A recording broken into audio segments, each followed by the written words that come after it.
आपका स्वागत है इंडियन मैथोलॉजिकल स्टोरीज की ऑडियो बुक्स में। रामायण की श्रृंखला के अयोध्या कांड की 131वीं कड़ी में आपका स्वागत है। भरत जी सोच रहे थे कि अब श्री राम जी का राज्याभिषेक किस प्रकार होगा। मुझे तो एक भी उपाय नहीं सूझ रहा। शायद गुरुजी की आज्ञा मानकर श्री रामचंद्र जी अवश्य ही अयोध्या वापस लौट चलें। परंतु मुनि वशिष्ठ जी तो श्री रामचंद्र जी की रुचि जानकर ही कुछ कहेंगे। वे श्री राम जी की रुचि देखे बिना जाने को नहीं कहेंगे। माता कौशल्या के कहने से भी श्री रघुनाथ जी लौट सकते हैं, पर भला श्री राम जी को जन्म देने वाली माता क्यों कभी हठ करेगी। यदि सब सम्माननीय लोगों के लिए भी यह कार्य इतना कठिन है तो मुझ जैसे सेवक की तो बात ही क्या है। यह सोचते ही सोचते रात बीत गई। फिर प्रातःकाल श्री वशिष्ठ जी ने भरत जी को अपने पास बुलवाया तो भरत जी गुरु के चरण कमलों में प्रणाम करके उनके पास बैठ गए।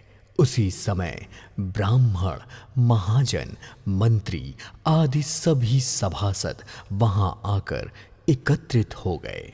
फिर मुनिश्रेष्ठ वशिष्ठ जी बोले, हे सभासदों, हे भरत सुनो। सूर्य कुल के सूर्य श्री रामचंद्र भगवान हैं। श्री राम जी का अवतार ही जगत के कल्याण के लिए हुआ है। वे गुरु, पिता और माता के वचनों के अनुसार चलने वाले हैं। दुष्टों के दल का नाश करने वाले और देवताओं के हितकारी हैं। नीति और प्रेम को श्री राम के समान कोई नहीं जानता। इसलिए श्री राम की आज्ञा मानने और उसमें आस्था रखने में ही सबका हित है। श्री राम जी का राज्याभिषेक सबके लिए सुखदायक है। मंडल और आनंद का मूल यही एक मार्ग है। अब श्री रघुनाथ जी अयोध्या किस प्रकार जाएंगे विचार करके बताओ, वही उपाय किया जाए। मुनिश्रेष्ठ वशिष्ठ जी की नीति, परमार्थ और लौकिक हित में कही गई वाणी सबने आदर पूर्वक सुनी। फिर किसी को इसका कोई भी उत्तर नहीं समझ आया। सभी लोग विचार शक्ति से रहित हो गए। तब भरत जी ने सिर नवाकर हाथ जोड़े और कहा, हे स्वामी, यह सारा जगत जानता है कि आप वही हैं जिन्होंने विधाता के विधान को भी रोक दिया था। अब आपने जो निश्चय कर दिया उसे आखिर कौन टाल सकता है। अब आप मुझसे उपाय पूछते हैं तो यह सब मेरा अभाग्य ही है। भरत जी के प्रेम से भरे वचनों को सुनकर गुरु जी के हृदय में प्रेम उमड़ आया और वे बोले, हे तात, बुद्धिमान लोग सब लोग जाता देखकर आधे की रक्षा के लिए आधा छोड़ दिया करते हैं।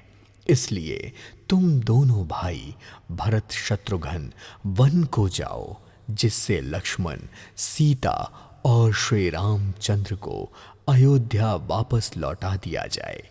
यह सुंदर वचन सुनते ही दोनों भाई भरत और शत्रुघ्न हर्षित हो गए।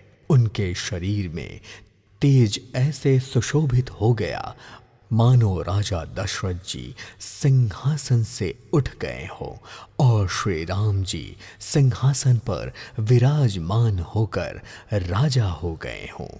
सभी लोगों को इस विचार से लाभ अधिक और हानि कम प्रतीत हुई, परंतु रानियों के लिए तो दुख सुख समान ही थे।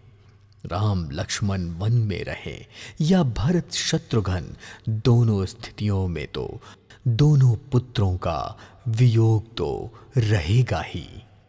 यह समझकर वे सब रोने लगी। यह देखकर भरत जी कहने लगे, मुनि ने जो कहा है वह करने से जगत भर के जीवों को उनकी इच्छित वस्तु देने के समान होगा। 14 वर्ष की अवधि कोई अवधि नहीं होती। मैं तो जन्म भर वन में ही वास करूंगा।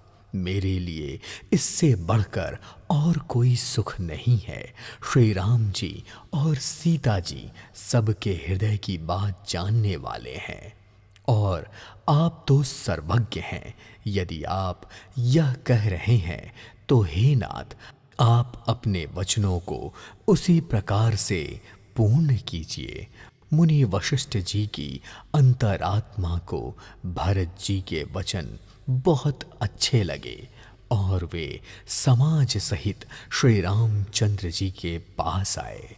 उन्हें देखते ही प्रभु श्री रामचंद्र जी ने प्रणाम कर उन्हें उत्तम आसन दिया। सब लोग मुनि की आज्ञा पाकर बैठ गए।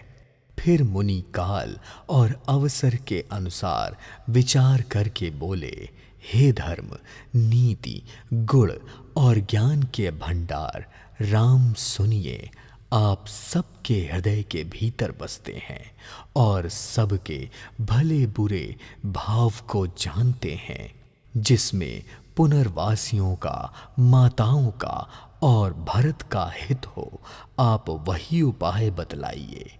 मुनियों का वचन सुनकर श्री रघुनाथ जी कहने लगे, हे नाथ, उपाय तो आप ही के हाथ में है।